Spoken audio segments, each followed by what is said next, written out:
Hello everyone, welcome back to Literary Hurdles. Let's learn together. ഇന്ന് നമ്മൾ discuss ചെയ്യാൻ പോകുന്നത് ബന്ധു മാധവിൻ്റെ ദ പോയിസൺ ബ്രെഡ് എന്ന ലെസൺ ആണ്. സോ ഫസ്റ്റ് ഓഫ് ഓൾ ബന്ധു മാധവിനെ പറ്റി ഒന്ന് നോക്കിയിട്ട് വരാം. ബന്ധു Madhav was A Marathi Dalit writer from the Mahar community. He wrote prominently in the 50s and 60s. In order to raise awareness among the scheduled caste, he wrote in a weekly started by Baba Sahib Ambedkar Janata and also in Prabuddha Bharat.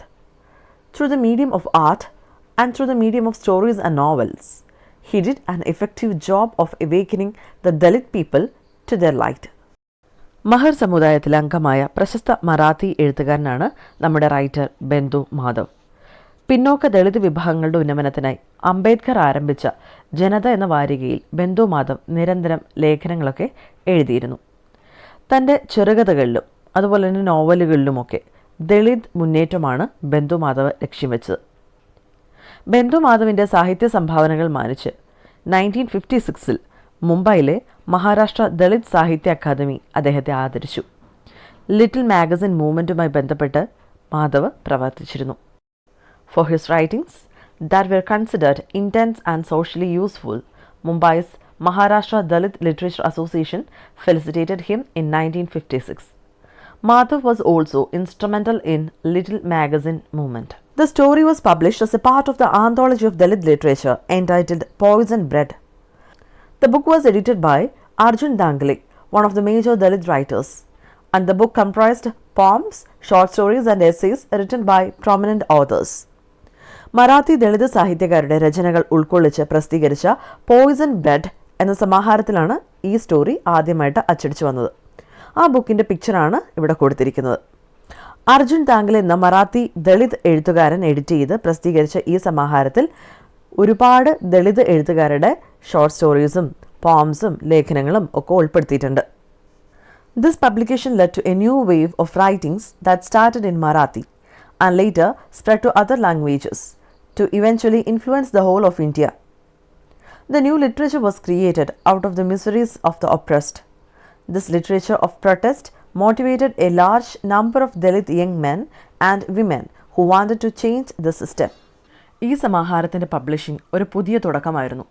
മറാത്തിയിൽ start ചെയ്ത ഈ trend മറ്റു പല ലാംഗ്വേജസിലേക്കും spread ചെയ്തു. മെല്ലെ മെല്ലെ India ആകെയും spread ചെയ്തു. അടിച്ചമർത്തപ്പെട്ടവരുടെയും കഷ്ടപ്പാടുകൾ അനുഭവിക്കാൻ വിധിക്കപ്പെട്ടവരുടെയും അനുഭവങ്ങളിൽ നിന്ന് ക്രിയേറ്റ് ചെയ്യപ്പെട്ടതായിരുന്നു ഈ പുതിയ സാഹിത്യരൂപം. ദളിത് സമുദായത്തിന് മാറ്റം ആഗ്രഹിക്കുന്ന ഒരുപാട് ചെറുപ്പക്കാരായ സ്ത്രീകളെയും പുരുഷന്മാരെയും ഒക്കെ ഈ സാഹിത്യരൂപം ഏറെ മോട്ടിവേറ്റ് ചെയ്തിട്ടുണ്ട്. ഇനി നമ്മുടെ സ്റ്റോറിക്ക് ഒരു ഇൻട്രൊഡക്ഷൻ നോക്കാം. Introduction to the story. The story, The Poison Bread, points out the situation of Dalits without land and livelihood. This is a story of Yathalia Aja, a Mahar who was subjected to long subjugation at the hands of upper caste. This issue needs to be addressed to help Dalits emerge from the situation and experience to equality, freedom and development. The Dalits live a marginalized life and being ostracized is a stigma for the society. സ്വന്തമായി ഭൂമിയോ ജീവിതമാർഗമോ ഇല്ലാത്ത ദളിത് കണ്ടീഷനാണ് the poison bread എന്ന സ്റ്റോറിയിൽ നമുക്ക് മുമ്പിൽ അവതരിപ്പിക്കുന്നത്. Upper കാസ്റ്റിൻ്റെ കരങ്ങൾ കാലങ്ങളായി ജീവിതം ഹോമിച്ചുകൊണ്ടിരിക്കുന്ന മഹർ കമ്മ്യൂണിറ്റിയിൽപ്പെട്ട യഥാലിയ ആജയുടെ സ്റ്റോറിയാണിത്. അവരുടെ ഈ കണ്ടീഷനിൽ നിന്ന് അവരെ സ്വാതന്ത്ര്യത്തിൻ്റെയും സമത്വത്തിൻ്റെയും വികസനത്തിൻ്റെയും ഒക്കെ ലോകത്തേക്ക് കൈപിടിച്ചുയർത്തേണ്ടതുണ്ട് എന്നാണ് ഈ സ്റ്റോറി നമ്മളോട് പറയുന്നത്. ഇനി നമ്മുടെ സ്റ്റോറിയിലേക്ക് കടക്കാം. The poison bread. The story is a flashback of Bandhu Madhav as a small boy recalls a bygone harvest 12 years back when he went to meet his grandfather Yathalia Aja at Kupad. The author and his grandfather Yathalia went to Bapu Patil's, the landowner's house, to see if they could get jobs like winnowing and trading out the corn. He also hoped to get a slightly larger share of corn as his grandson is also with him. Bapu Patil was standing at the threshing floor and he humiliated Yathalia for coming early in the morning. ഒരു കാലത്ത് Indian സൊസൈറ്റിയിൽ caste system അതിഭയങ്കരമായി നിലനിന്നിരുന്നു. Cast സിസ്റ്റത്തിൻ്റെ അടിസ്ഥാനത്തിൽ സൊസൈറ്റിയിലെ ജനങ്ങളെ 4 വിഭാഗങ്ങളായി തിരിച്ചിരുന്നു. Brahmins എന്നും ക്ഷത്രിയാസ് എന്നും വൈശ്യാസ് എന്നും ശൂദ്രാസ് എന്നും. ഇതിൽ ബ്രാഹ്മിൺസ് എന്ന് പറയുന്നത് പുരോഹിത വർഗമാണ്. ക്ഷത്രിയാസ് അവർ വാരിയേഴ്സാണ്, അല്ലെങ്കിൽ യുദ്ധം ചെയ്യുകയാണ് അവരുടെ ജോലി. വൈശ്യാസ് എന്ന് പറഞ്ഞാൽ കച്ചവടക്കാരും, ശൂദ്രാസ് എന്ന് പറഞ്ഞാൽ വളരെ താഴ്ന്ന തട്ടിൽ മറ്റെല്ലാ താഴ്ന്ന ജോലികളും ചെയ്യാൻ വിധിക്കപ്പെട്ടവരെന്നുമായിരുന്നു. ഈ അപ്പർ ക്ലാസ്സിലെ ആൾക്കാർ പറഞ്ഞിരുന്നത് കാസ്റ്റ് സിസ്റ്റം ദൈവം തന്നെ നിർമ്മിച്ചതാണ് എന്നായിരുന്നു. അത്തരം ഒരു കാസ്റ്റ് സിസ്റ്റത്തിൻ്റെ ഒരു ക്രൂവൽ ഫേസാണ് ഈ സ്റ്റോറിയിലൂടെ ഓഥർ നമുക്ക് കാട്ടിത്തരുന്നത്. ഈ സ്റ്റോറി 12 വർഷം മുമ്പ് നമ്മുടെ ഓഥർ ചെറിയ കുട്ടിയായിരുന്നപ്പോൾ സംഭവിച്ച ഒരു ഇൻസിഡൻറ്റിൻ്റെ ഫ്ലാഷ് ബാക്കാണ്. ആ സംഭവത്തെക്കുറിച്ച് ഓർക്കുമ്പോൾ ഇപ്പോഴും ഹൃദയം നീറുമെന്നാണ് ഓഥർ പറയുന്നത്. 12 വർഷങ്ങൾക്ക് മുമ്പ് തൻ്റെ ഗ്രാൻഡ് ഫാദറായ എഥാലിയ ആജയെ കാണാൻ കൂപ്പാട് എന്ന ഗ്രാമത്തിലേക്ക് നമ്മുടെ ഓഥർ വന്നിരുന്നു. ഓഥറും ഗ്രാൻഡ് ഫാദറും കൂടി അടുത്ത ദിവസം ആ നാട്ടിലെ ധനികനായ ലാൻഡ് ഓണറിൻ്റെ വീട്ടിൽ ജോലി അന്വേഷിച്ചു പോയി. കൊയ്ത്തോ മെതിയോ അങ്ങനെ എന്തെങ്കിലും ജോലിക്ക് വേണ്ടിയായിരുന്നു. അതൊരു വിളവെടുപ്പ് കാലമായിരുന്നു. സോ ജോലി ചെയ്താൽ കൂലിയായി അല്പം ചോളം ലഭിക്കും. സോ ഗ്രാൻഡ് സണ്ണിനെയും കൂട്ടി ജോലി ചെയ്താൽ അവനും ഒരു ചെറിയ ഷെയർ കോൺ കിട്ടുമല്ലോ. അങ്ങനെ കരുതി രാവിലെ അവിടെ വന്നതാണ്.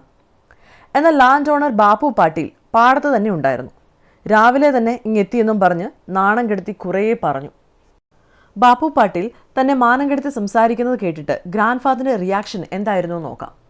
Grandfather's attitude when Bapu Patil humiliated him. When Bapu Patil humiliated him, grandfather did not respond and did not show any reaction.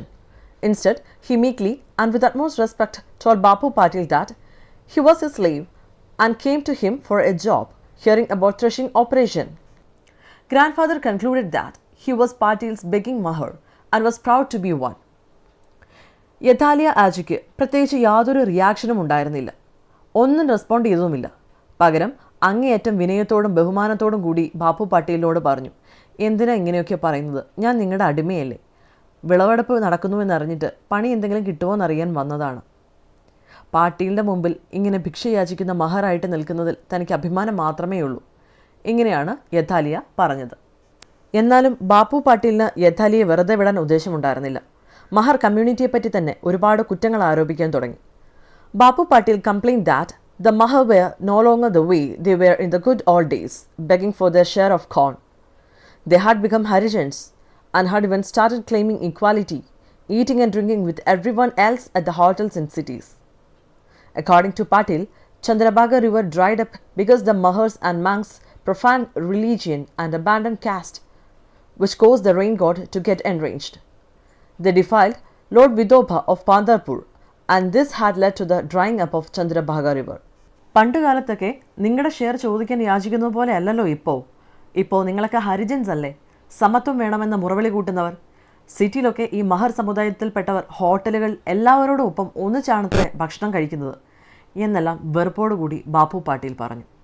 പോരാത്തതിന് ആ നാട്ടിലെ ഏക ജലസ്രോതസ്സായിരുന്ന ചന്ദ്രഭാഗ റിവർ വറ്റി വരണ്ടു പോയതും ഇവർ കാരണമായിരുന്നു എന്നാണ് ബാപ്പു പാട്ടീൽ ആരോപിച്ചത്.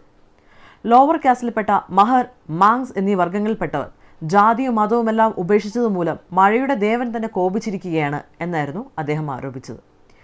ദൈവം തന്നെയാണ് നിങ്ങളെ ഈ കമ്മ്യൂണിറ്റിയിൽ ജനിപ്പിച്ചത്. ആ ദൈവത്തിനെതിരായി നിങ്ങൾ നീങ്ങിയതുകൊണ്ടാണ് ചന്ദ്രഭാഗ റിവർ വറ്റി വരണ്ടു പോയതെന്നാണ് ബാപ്പു പാട്ടീൽ ആരോപിച്ചത്. പാന്തർപൂർ വില്ലേജിലെ മൂർത്തിയാണ് ലോർഡ് വിതോബ. ബാപ്പു പാട്ടീൽ ഇത്രയൊക്കെ പറഞ്ഞിട്ടും ഇതെല്ലാം കേട്ട് നിന്നിട്ടും യഥാലിയയ്ക്ക് യാതൊരു റിയാക്ഷനും ഉണ്ടായിരുന്നില്ല. എന്നാൽ ഇതെല്ലാം കേട്ട് നിന്ന മാധവന് ഇത് റെസ്പോണ്ട് ചെയ്യണമെന്ന് തോന്നി. Madhava's reaction to Bapu Patil's humiliation. Madhava could not stand the humiliating comments made by Bapu Patil. Madhava retaliated by asking Patil why he accused them of forgetting religion, abandoning their caste and polluting God. He questioned Patil by asking whether they were not all made of same flesh and blood. Weren't they born after 9 months in the mother's womb? ഇങ്ങനെ മാനം കെടുത്തി തരം താഴ്ത്തി സംസാരിക്കുന്നത് കേട്ടു നിൽക്കാൻ മാധവന് കഴിഞ്ഞില്ല. ഞങ്ങളിൽ ആര് മതത്തെ മറന്ന് ജാതിയെ ഉപേക്ഷിച്ചു ജീവിച്ചു എന്നാണ് നിങ്ങൾ പറയുന്നത്? ഏത് ദൈവത്തെയാണ് ഞങ്ങൾ അശുദ്ധമാക്കിയത് എന്ന് മാധവൻ പാട്ടീൽ സംസാരിക്കുന്നതിനിടയിൽ അയാളോട് ചോദിച്ചു. ഞങ്ങളെ നിർമ്മിച്ചിരിക്കുന്നത് ഒരേ രക്തവും മാംസവും കൊണ്ട് തന്നെയല്ലേ? ഞങ്ങളും അമ്മയുടെ വയറ്റിൽ 9 മാസം കിടന്നിട്ട് തന്നെ ജനിച്ചവരല്ലേ? ഞങ്ങൾക്കും തമ്മിൽ എന്താണ് പിന്നെ ഇത്രയും വ്യത്യാസം എന്ന് മാധവൻ ഉച്ചത്തിൽ ചോദിച്ചു. എന്നിട്ടും Madhavan കലിയടങ്ങുന്നുണ്ടായിരുന്നില്ല. Bendu Madhav wanted to know what Patil meant when he said that they had forgotten religion, abandoned their caste and polluted their faith. He asked him that, is there any difference between them basically? He asked him, if religion couldn't tolerate human being, then what was the use of such religion? Madhava also asked why, if their mere touch polluted the gods, then why were they created at all? Finally, he also asked who created them and which god they claims as their own. ഒരു മതത്തിന് ഒരു മനുഷ്യനെ സഹിക്കാൻ പറ്റുന്നില്ലെങ്കിൽ പിന്നെ എന്തിനാണ് അത്തരം മതങ്ങൾ? ഞങ്ങൾ തൊട്ടാൽ ദൈവത്തിന് അശുദ്ധിയാണെങ്കിൽ പിന്നെ ഞങ്ങളെ ദൈവം എന്തിനു സൃഷ്ടിച്ചു? പിന്നെ ലാസ്റ്റ് മാധവൻ ഒരു കാര്യം കൂടി ചോദിച്ചു, ഇങ്ങനെയൊക്കെ ആണെങ്കിൽ ഞങ്ങളെ ക്രിയേറ്റ് ചെയ്തത് ആരാണ്? ഞങ്ങളുടെ ദൈവം ഏതാണ് എന്ന്. Bendu Madhav's retorts made Bapu Patil wild. He has also called him Patil instead of Anna or elder brother like the rest of his clan. He then questioned Yathalia if there was no difference between them, and if so, then why was he still begging for his share of corn? The worst part is that the Mahar had answered back. Violent anger thus shook Bapu Patil.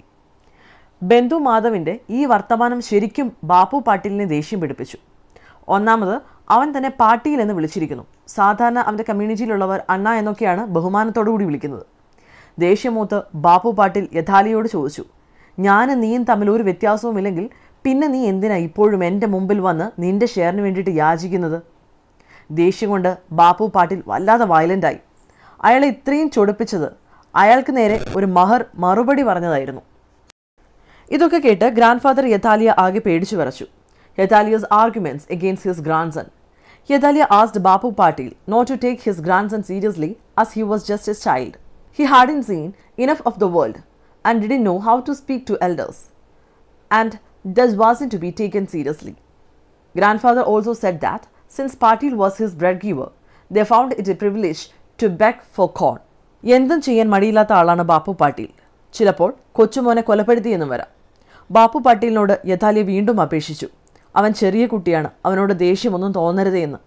തൻ്റെ മകളുടെ മകനാണ്, സിറ്റിയിൽ പഠിക്കുകയാണ് അവന് ലോകം എന്താണ് എന്നറിയില്ല. അവനോട് പുറത്ത് മാപ്പ് തരണമെന്നും ബാപ്പു പാട്ടീലിനോട് യഥാലിയ യാചിച്ചു. എന്നിട്ട് പറഞ്ഞു, ബാപ്പു പാട്ടീൽ തനിക്ക് അന്നം നൽകുന്നവനാണ്. അയാളുടെ മുന്നിൽ നിന്ന് യാചിക്കുന്നതിന് തനിക്ക് യാതൊരു നാണക്കേടുമില്ല. നീ പോയി പണിയെടുക്കുക എന്ന് പറഞ്ഞ് മാധവനെ തള്ളിവിട്ടു. Bapu Patil reminded Yetalya of Chokhamela. Let's see who is Chokhamela. Bapu Patil remained Yathalia of Chokamela, who was not let into temple of Vithoba of Pandharpur. He was kept at the foot of the temple as a remainder of his low caste despite all his achievements. ചെറുതായിട്ടാണെങ്കിലും ബാപ്പു പാട്ടീൽ ഒന്ന് തണുത്തു. എന്നിട്ട് ചൊക്കമേളയുടെ കാര്യം അവരെ ഓർമ്മിപ്പിച്ചു. എത്ര education നേടിയാലും, ഇവൻ LLB പഠിച്ചാലും വക്കീലായാലും നീ ഒരു ദളിതാണ്. എത്ര പഠിച്ചവനാണെന്ന് പറഞ്ഞാലും ആരും നിന്നെ ബ്രാഹ്മൺ എന്ന് വിളിക്കില്ല. അതിന് എക്സാമ്പിളായിട്ട് ചൊക്കമേളയുടെ സ്റ്റോറിയും പറയാൻ ബാപ്പു പാട്ടീൽ മറന്നില്ല. ദളിത് മൂവ്മെൻറ്റ് വരുന്നതിന് മുമ്പ് ഭക്തി മൂവ്മെൻ്റ് ആയിരുന്നു ഉണ്ടായിരുന്നത്. അതിലെ ഒരു ഭക്തനായ സന്യാസിയും ഒരു ലീഡറുമൊക്കെയായിരുന്നു ചൊക്കമേള. പാന്തർപൂർ ടെമ്പിളിലെ മൂർത്തിയായ വിധോബയുടെ ഒരു കടുത്ത ഭക്തനായിരുന്നു ചൊക്കമേള. അയാളുടെ ഭക്തി ദൈവം പോലും കണ്ടില്ലായിരുന്നു എന്നാണ് ബാപ്പു പാട്ടീൽ പറഞ്ഞത്. ഒരു ദിവസം പോലും ചൊക്കമേളയ്ക്ക് ലോർഡ് വിധോബയെ ഒന്ന് കാണാൻ സാധിച്ചിരുന്നില്ല. കാരണം അയാൾ ഒരു ദളിതായതുകൊണ്ട് അമ്പലത്തിൻ്റെ പുറത്തായിരുന്നു അയാളെ നിർത്തിയിരുന്നത്. Now let's see what happened next. Bapu Patil asked Yathalia and Madheva to finish the job before he returned from breakfast. The bullocks were to be taken out for winnowing in the evening. He also told them to hurry up and work hard if they want their share of corn. Bapu Patil പോകുന്നതിന് മുമ്പ് ഒരു warning കൊടുക്കുവാനും മറന്നില്ല. ഞാൻ breakfast കഴിഞ്ഞ് വരുമ്പോഴേക്കും എല്ലാ ജോലികളും തീർത്തേക്കണം, ഇല്ലെങ്കിൽ ഇന്നത്തെ ഷെയർ ഓഫ് കോണിൻ്റെ കാര്യം മറന്നേക്കുക. നന്നായി ഹാർഡ് വർക്ക് ചെയ്തില്ലെങ്കിൽ പട്ടിണി കിടന്ന് ചാവേണ്ടി വരുമെന്നും ബാപ്പു പാട്ടീൽ ഓർമ്മിപ്പിച്ചു. ബാപ്പു പാട്ടീലിനെ സന്തോഷപ്പെടുത്താൻ യഥാലിയ മാധവനെ ബാപ്പു പാട്ടീലിൻ്റെ മുന്നിൽ വെച്ച് തന്നെ ചീത്ത പറഞ്ഞു. മാധവന് ജോലിയിലൊന്ന് ഫോക്കസ് ചെയ്യാൻ കൂടി സാധിച്ചിരുന്നില്ല. അതിനാൽ let's see. Yetalya and Madhava yoked themselves together and began to do their work at hand. Yathalia told Madheva that he would go to Gyanba Patil's threshing floor to fetch a tripod and few measures of corn, and he went there, leaving Madheva alone. Madheva did work alone, but Yathalia didn't return, and it made Madheva worried. He thought about Bapu Patil turning up and finding up the job unfinished, since he had already aroused his anger. Madheva would be easy prey. അങ്ങനെ ബാപ്പു പാട്ടീൽ പോയപ്പോഴേക്കും യഥാലിയും മാധവനും ജോലിയിൽ ഏർപ്പെട്ടു. അല്പം കഴിഞ്ഞപ്പോൾ യഥാലിയ പറഞ്ഞു, തൊട്ടടുത്ത് ഗ്യാൻപ പാട്ടീലിൻ്റെ പാടത്ത് താനൊന്ന് പോയി വരാം. അവിടെയും എന്തെങ്കിലും പണി ചെയ്താൽ അവിടെ നിന്നും കുറച്ച് ഷെയർ കിട്ടുമല്ലോ. ഇവിടുത്തെ ജോലികൾ നീ വേഗം തീർക്കൂ എന്ന് പറഞ്ഞ് യഥാലിയ അങ്ങോട്ട് പോയി. മാധവൻ ഒറ്റയ്ക്ക് പണിയെടുക്കാൻ തുടങ്ങി. എന്നാൽ കുറച്ചു കഴിഞ്ഞ് ബാപ്പു പാട്ടീൽ വരാറായി എന്ന ചിന്ത മാധവനെ അലട്ടിക്കൊണ്ടേയിരുന്നു. അയാൾ വരുമ്പോഴേക്കും മുത്തച്ഛൻ ഇവിടെ കാണാതിരുന്നാൽ എങ്ങനെ ശരിയാവും? അതുപോലെ തന്നെ ജോലിയും തീർന്നിട്ടില്ല. ബാപ്പു പാട്ടീലിന് താൻ ഇന്നൊരു ഇരയായത് തന്നെ എന്നവൻ കരുതി. പോരാത്തതിന് കാലത്ത് അയാളെ ദേഷ്യം പിടിപ്പിക്കുകയും ചെയ്തുവല്ലോ. അപ്പോഴേക്കും ബ്രേക്ക്ഫാസ്റ്റ് ഒക്കെ കഴിഞ്ഞ് ബാപ്പു പാട്ടീൽ തിരികെ വന്നിരുന്നു. ഒപ്പം തുക്ക മഖ്ദൂം എന്നൊരാളും ഉണ്ടായിരുന്നു. Let's see. Bapu Patil return with Tuka Makhdoom and saw the absence of Yetalya and found the job unfinished. Tuka Makhdoom added fuel to the fire by telling the enraged Bapu Patil that the Mahars were a lousy lot. They could never be found at their work. The good-for-nothing fellows only know to while away their time. Mahadeva asked Bapu Patil why he abused his grandfather. The man will be their soul. Yethalia came to the place at the right time, running wild and begging his pardon for what he did. Bapu പാട്ടീലിൻ്റെ ഒരു ശിങ്കിടിയായിരുന്നു തൂക്ക മഖ്ദൂം. തിരിച്ചെത്തിയ ബാപ്പു പാട്ടീൽ നോക്കുമ്പോഴേക്കും യഥാലിയെ കാണുവാനുണ്ടായിരുന്നില്ല. അതുപോലെ തന്നെ ജോലിയും തീർന്നിട്ടില്ല. അയാൾ ദേഷ്യം കൊണ്ട് നിന്ന് വിറച്ചു. കത്തുന്ന തീയിലേക്ക് എണ്ണ ഒഴിക്കും പോലെ തൂക്ക മഖ്ദൂം അവരെപ്പറ്റി ഓരോന്ന് പറഞ്ഞുകൊണ്ടേയിരുന്നു അയാളോട്. മഹർ കമ്മ്യൂണിറ്റിയിൽപ്പെട്ടവരൊക്കെ അല്ലെങ്കിലും മടിയന്മാരാണെന്നും വർക്ക് ചെയ്യുന്ന സ്ഥലത്ത് ഒരിക്കലും അവരെ കാണാൻ കിട്ടില്ലെന്നും ഒന്നിനും കൊള്ളാത്ത ഇവറ്റകൾക്ക് സമയം കളയാൻ മാത്രമേ അറിയുള്ളൂ എന്നൊക്കെ പറഞ്ഞുകൊണ്ടേയിരുന്നു.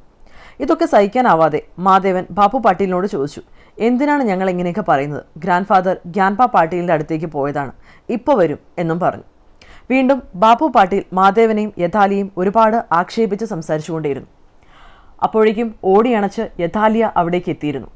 തന്നോട് ക്ഷമിക്കണമെന്ന് പറഞ്ഞ് ബാപ്പു പാട്ടീലിനോട് അയാൾ മാപ്പ് ചോദിച്ചു. ഈ ചെയ്തതിന് ശിക്ഷയായി അന്ന് പാട്ടീൽ അവരുടെ വേജസ് നിരസിക്കുകയാണ് ചെയ്തത്. Let's see. Patil denied Yethalia and Mahadeva their wages or share of corn at the end of the day because, according to him, grandfather had been lazy and had not done any work. Also, he argued that Mahadeva had only been shuffling the weeds. The real reason was, of course, that the Mahadeva had dared to argue with Patil. അന്നത്തെ ദിവസം മുഴുവൻ പണിയെടുത്ത ശേഷം share of കോൺ ചോദിച്ചെന്ന് അവരോട് ബാപ്പു പാട്ടീൽ പറഞ്ഞു, ഇന്ന് നിങ്ങൾക്ക് share of cones ഇല്ല. കാരണം യഥാലിയ അയാളെ ഏൽപ്പിച്ച വർക്കൊന്നും ചെയ്യാതെ വല്ല സ്ഥലത്തേക്കും പോയി. അതുപോലെ തന്നെ മാധവൻ ചെയ്ത ജോലിയൊന്നും ശരിയായതുമില്ല. കളകളൊക്കെ കൂട്ടിക്കലർത്തുകയായിരുന്നു ആ ചെറുക്കൻ ചെയ്തതെന്നും ആരോപിച്ചു. ബാപ്പു പാട്ടീൽ ഇങ്ങനെ അവരോട് പ്രവർത്തിക്കാനുള്ള മെയിൻ റീസൺ മറ്റൊന്നുമായിരുന്നില്ല, രാവിലെ പാട്ടീലിനോട് ഉച്ചവെച്ച് സംസാരിച്ചത് മാത്രമായിരുന്നു. രണ്ടുപേരും ആകെ വിഷമിച്ച് തിരിച്ചു പോകാൻ തുടങ്ങുമ്പോഴാണ് യഥാലിയുടെ കണ്ണ് ആ കന്നുകാലിക്കൂട്ടിലേക്ക് നോക്കുന്നത്. യഥാലിയാസ് ഐസ് ഓൺ ദ പെൻ. ഇവിടെ പെൻ എന്ന് പറഞ്ഞാൽ കന്നുകാലികളെ വളർത്തുന്ന കൂടെന്നാണ്. As Yethalia and Mahadeva were leaving the threshing floor, Yethalia noticed stale, rancid pieces of bread that lay scattered on the ground in front of the oxen. Flies were swarming over the crumbs, which had turned green and foul. They were smeared with the dung and urine, and the oxen seemed to have refused to eat them, and Yethalia collected them. They had got them as a reward for working all day long. Mahadeva asked if they were better than cats and dogs, as they had a good exchange. All that needed to be done was to have a few crumbs thrown at them and they would be happy. ആകെ വിഷമിച്ച് തിരിച്ചു പോകാൻ തുടങ്ങിയ യഥാലിയുടെ കണ്ണു പതിച്ചത് അരികിലുള്ള കന്നുകാലിക്കൂടിൻ്റെ തറയിൽ കിടക്കുന്ന റൊട്ടി കഷ്ണങ്ങളിലേക്കായിരുന്നു. അതിൽ ഈച്ചകൾ വന്നിരിക്കുന്നുണ്ടായിരുന്നു. പഴകിയിട്ട് അതിന് പച്ച നിറമായിരുന്നു. ചീത്ത മണവും ഉണ്ടായിരുന്നു. കന്നുകാലികളുടെ ചാണകത്തിലും മൂത്രത്തിലും കിടന്നിരുന്ന ആ റൊട്ടി കഷ്ണങ്ങൾ അവറ്റകൾക്ക് പോലും തിന്നാൻ വേണ്ടാതെ ഇട്ടിരിക്കുകയായിരുന്നു. യഥാലിയ വേഗം ചെന്ന് അത് പെറുക്കിയെടുത്തു. ഒരു ദിവസം മുഴുവൻ പണിയെടുത്തതിന് അവർക്ക് കിട്ടിയ ആകെ റിവാർഡായിരുന്നു അത്. ഇത് കണ്ട മാധവന് ഒട്ടും സഹിക്കാനായില്ല. വല്ല പട്ടിയോ പൂച്ചയോ ആയിരുന്നുവെങ്കിൽ ഇതിനേക്കാൾ നന്നായി ജീവിക്കാമായിരുന്നു എന്നയാൾ സങ്കടപ്പെട്ടു. ഇപ്പോൾ കുറച്ച് ആർക്കും വേണ്ടാത്ത റൊട്ടിക്കഷ്ണങ്ങൾ എറിഞ്ഞു തന്നിരിക്കുന്നു. അതും സന്തോഷത്തോടു കൂടി സ്വീകരിച്ച് കൊണ്ടുപോകേണ്ടി വരുന്നു. ഇതെല്ലാം ഓർത്ത് അവൻ വല്ലാതെ വിഷമിച്ചു. Mahadeva's thoughts on the sufferings of his caste. Mahadeva felt that there was no need for it to go on. The hereditary land right had trapped them, and he questioned how they could dream of doing a business independently since they had been fed all their lives on the charity of others. What achievement could they boast of since all that could come from beginning is more begging? Mahadeva told Yethalia that they should stop begging under the pretext that they were getting their rightful share of corn. He also felt that they should free themselves from the land bondage and learn to live independently with a sense of pride. തങ്ങളുടെ കാസ്റ്റിൻ്റെ ദുരിതങ്ങളെക്കുറിച്ചായിരുന്നു മാധവൻ തിരികെ വീട്ടിലേക്ക് പോകുമ്പോൾ ചിന്തിച്ചതും പറഞ്ഞതുമെല്ലാം. കാലങ്ങളായിട്ടുള്ള ഈ land right ആണ് നമ്മളെ ഇത്ര ദുരിതത്തിലേക്ക് ആക്കുന്നത്. നമ്മളെപ്പോലുള്ളവർക്ക് എന്തെങ്കിലും കച്ചവടം ചെയ്ത് ജീവിക്കാൻ പോലും സാധിക്കില്ല. ജീവിതകാലം മുഴുവൻ ഒന്നും സമ്പാദിക്കാതെ മറ്റുള്ളവർക്ക് വേണ്ടി പണിയെടുത്ത് ജീവിക്കേണ്ടി വരുന്ന ഒരവസ്ഥ. എന്തൊക്കെ പറഞ്ഞാലും മറ്റുള്ളവരുടെ മുമ്പിൽ ബെഗ് ചെയ്യാതെ നമ്മുടെ ഷെയർ ഓഫ് കോൺ വാങ്ങിക്കാൻ നമുക്ക് സാധിക്കണം. ശരിക്കും ഷെയർ അല്ല, നമ്മൾ ചെയ്ത ജോലിക്കുള്ള കൂലിയാണ് വാങ്ങിക്കേണ്ടത്.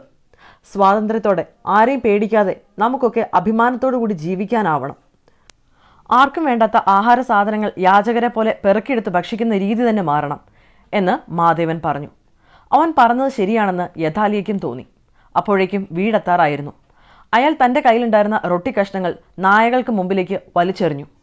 Let's see the grandmother's reaction when grandfather threw the crumbs. When grandfather threw the crumbs at the dogs, grandmother came rushing out asking if they had gone mad. She asked him if they gave their food to dogs, what would they all eat? She collected the pieces thrown at the dogs and cleaned the mud off them. The reaction of the grandmother was understandable considering they had nothing else to eat. നായകൾക്ക് മുന്നിലേക്ക് യഥാലിയ റൊട്ടി കഷ്ണങ്ങൾ എറിയുന്ന കണ്ട grand mother പാഞ്ഞു വന്ന് നിങ്ങൾക്ക് ഭ്രാന്ത് പിടിച്ചു എന്ന് ചോദിച്ച് അവയെല്ലാം മണ്ണിൽ നിന്ന് പെറുക്കിയെടുത്ത് പൊടി തട്ടി ക്ലീൻ ചെയ്ത് കൊണ്ടുപോയി. അവരുടെ ഈ റിയാക്ഷൻ നമുക്ക് മനസ്സിലാക്കാൻ സാധിക്കുന്നതാണ്. കാരണം രാത്രി എല്ലാവർക്കും കഴിക്കാൻ മറ്റൊന്നും തന്നെ ആ വീട്ടിൽ ഉണ്ടായിരുന്നില്ല. ഇനി അടുത്ത ദിവസം രാവിലെ ആ വീട്ടിൽ എന്ത് സംഭവിക്കുന്നു നോക്കാം. Grand father was writhing in pain the next morning because he had been poisoned by the stale breadcrumbs they had eaten the previous night. The crumbs was covered in dung and urine had caused food poisoning in grandfather. On his deathbed, grandfather realized that they should never depend on the age-old bread associated with their caste. ഗ്രാൻഡ്ഫാദറിൻ്റെ കരച്ചിലും vomit ചെയ്യുന്ന വോയിസും കേട്ടിട്ടാണ് പിറ്റേ ദിവസം ആ വീട്ടിൽ എല്ലാവരും എഴുന്നേറ്റത്. തലേ ദിവസം കഴിച്ച ബ്രെഡ് ക്രംസ് അയാൾ ഫുഡ് പോയ്സണിംഗ് ഉണ്ടാക്കിയിരിക്കുന്നു. ഡോക്ടർ അയാളെ പരിശോധിച്ച ശേഷം പറഞ്ഞു ഇന്നലെ രാത്രി കഴിച്ച ഫുഡാണ് പ്രോബ്ലം ആയിരിക്കുന്നതെന്ന്. മരണക്കിടക്കയിൽ തന്നെപ്പറ്റി ചിന്തിച്ചായിരുന്നില്ല യഥാലി വിഷമിച്ചത്, മറിച്ച് തങ്ങളുടെ കാസ്റ്റ് സിസ്റ്റത്തെക്കുറിച്ചായിരുന്നു. ഈ സിസ്റ്റത്തെ ഇനിയും ഡിപ്പെൻഡ് ചെയ്യരുത് എന്നയാൾ മാധവനോട് പറഞ്ഞു. He asked Madhava to get as much education as he could. That would help them to take away the stale food from the mouth of the Mahars. The bread they were being given was poisonous and would kill the very humanness of man. Grandfather was talking about the effect of caste system when he spoke about bread. He wanted the system done away with so that they could all live like a proper human beings. അതുപോലെ തന്നെ അയാൾ മാധവനോട് പറഞ്ഞു പറ്റാവുന്നത്രയും വിദ്യാഭ്യാസം നേടണം, എന്നിട്ട് ഈ മഹർ കമ്മ്യൂണിറ്റിയുടെ വായിൽ നിന്ന് ഈ ചീഞ്ഞ ആഹാരം എടുത്തു മാറ്റണം. ലാൻഡ് ലോഡ്സ് നമുക്ക് നൽകിക്കൊണ്ടിരിക്കുന്നത് വിഷം കലർന്ന ആഹാരമാണ്, അവ നമ്മളെ ആകെ നശിപ്പിക്കും. ഗ്രാൻഡ്ഫാദർ ഈ പറഞ്ഞതെല്ലാം നിലവിലുള്ള കാസ്റ്റ് സിസ്റ്റത്തെക്കുറിച്ചായിരുന്നു. ഈ നശിച്ച ജാതി വ്യവസ്ഥ അവസാനിക്കണം, എന്നാലേ നമുക്ക് സാധാരണ മനുഷ്യന്മാരെ പോലെ ജീവിക്കാനാവൂ എന്ന് പറഞ്ഞ് യഥാലിയ മരിക്കുന്നു. ഇതോടുകൂടി ദ പോയിസൺ ബ്രെഡ് എന്ന സ്റ്റോറി അവസാനിക്കുന്നു. ഇനി നമുക്ക് സ്റ്റോറിക്ക് ഒരു കൺക്ലൂഷനൂടെ നോക്കാം. The story the poison bread points out the situation of dalits without land and livelihood. The issue needs to be addressed to help the Dalits emerge from their situation and experience to equality, freedom and development. Through the questions, the narrator asked in the lesson, Bendu Madhav questions the treatment of Dalits in India and asks for their upliftment. Already നമ്മൾ പറഞ്ഞിരുന്നു, സ്വന്തമായി ഭൂമിയോ ജീവിതമാർഗമോ ഇല്ലാത്ത ദളിത് കണ്ടീഷനാണ് the poison bread എന്ന story നമുക്ക് മുമ്പിൽ അവതരിപ്പിക്കുന്നത് എന്ന്. ഈ ലെസണിൽ ബന്ധു മാധവ് ചോദിക്കുന്ന ക്വസ്റ്റ്യൻസ് എല്ലാം ഈ സൊസൈറ്റിയോടും കൂടിയാണ്. ഇന്ത്യൻ സൊസൈറ്റിയിൽ ദളിത്സിനെ എങ്ങനെ ട്രീറ്റ് ചെയ്തിരുന്നു എന്നാണ് ഈ ലെസൺ നമുക്ക് കാട്ടിത്തന്നത്. അതുപോലെ തന്നെ അവരുടെ ഈ കണ്ടീഷനിൽ നിന്ന് അവരെ സ്വാതന്ത്ര്യത്തിൻ്റെയും സമത്വത്തിൻ്റെയും വികസനത്തിൻ്റെയും ലോകത്തേക്ക് കൈപിടിച്ചുയർത്തേണ്ടതുണ്ട് എന്നും ഈ സ്റ്റോറി നമ്മളോട് പറയുന്നു. ഇന്നത്തെ ഈ ഡിസ്കഷൻ ഇവിടെ അവസാനിക്കുകയാണ്. നിങ്ങൾക്ക് ഇത് യൂസ്ഫുൾ ആയിരുന്നു എന്ന് തോന്നുമെങ്കിൽ തീർച്ചയായും ലൈക്ക് ചെയ്യാൻ മറക്കരുത്. അതുപോലെ തന്നെ നിങ്ങളുടെ ഫീഡ്ബാക്സ് കമൻറ്റും ചെയ്യുക. ലിറ്റർ ഹാഡിൽസ് അപ്ലോഡ് ചെയ്യുന്ന കൂടുതൽ വീഡിയോസ് ലഭിക്കുന്നതിനായി ചാനൽ സബ്സ്ക്രൈബ് ചെയ്യുമെന്നും പ്രതീക്ഷിക്കുന്നു. Thank you so much.